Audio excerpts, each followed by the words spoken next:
Hello mga mamshis, mga papshis, mga anakshis. Ngayon, gagawa tayo ng aking bagong YouTube baon serye. Pero ngayon, itry ko ang mga baon serye na hindi usual sa Filipino taste. So, let's make a Croatian sausage na ang tawag dito ay cevapcici.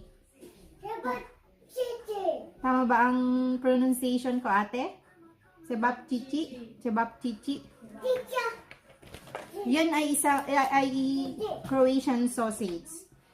Yung cevapcici pala guys, o what they call Croatian sausage dito sa Europe, is parang yung skinless